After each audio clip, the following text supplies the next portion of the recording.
It was August 11th, 2014. The world paused.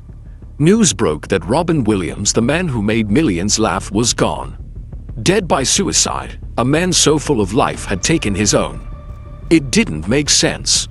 Not to his fans, not to his friends, not even to his family. But behind the joy, behind the characters, behind that unforgettable voice, Robin was fighting something. A silent, invisible killer. This isn't just the story of how Robin Williams died. This is the story of why and what the world missed. To the world, Robin was a force of nature. He was the genie in Aladdin, the loving nanny in Mrs. Doubtfire, the wise professor in Dead Poets Society. He could go from slapstick to soul-stirring in a single breath. On screen, he was magic. Off screen, he was deeply human. He had struggled with addiction. He had battled depression. But he also found joy in fatherhood, sobriety, and a late-in-life marriage he adored. He made others laugh because he understood pain. And yet, even those closest to him didn't realize the depth of the darkness closing in. In the final year of his life, Robin began to change. It started small lost lines, misplaced items. But soon, it grew darker. Anxiety, night terrors, paranoia. He couldn't sleep. He couldn't think straight. Sometimes, he couldn't even move. Doctors told him it might be Parkinson's, but Robin knew. Something else was happening. He began to forget who he was. The brilliant mind that had once juggled accents, jokes, and philosophies now struggled to remember a punchline. Privately, he was unraveling. Publicly, he smiled. Because that's what he always did. On that August morning, Robin was found in his home.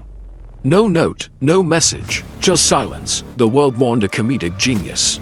People blamed depression. Others pointed to Parkinson's. But none of them were right. It wasn't until after his death that the real cause emerged. The autopsy revealed he had Lewy Body Dementia, one of the most aggressive and misunderstood brain diseases known to medicine. It was attacking his mind, stripping him of reality, of memory, of self. Robin wasn't just sad. He was terrified, trapped inside a brain he could no longer trust. Lewy Body Dementia is cruel. It mimics Parkinson's. It imitates Alzheimer's. It floods the mind with hallucinations, confusion, and fear. But it does so quietly, and by the time doctors see it, it's often too late.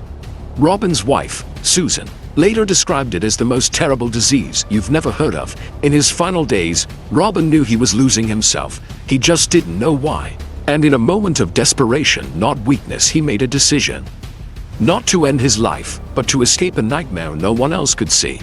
Robin Williams didn't die of depression. He died of a disease that stole everything he was before anyone could name it.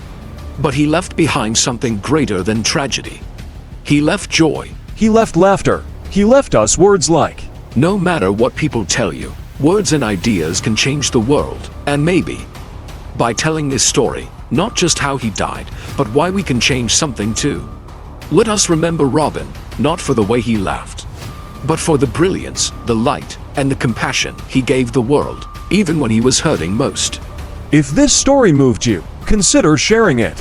And if you or someone you know is struggling, there's help. You're not alone. Neither was Robin. Let's keep the conversation going. For him, for all of us.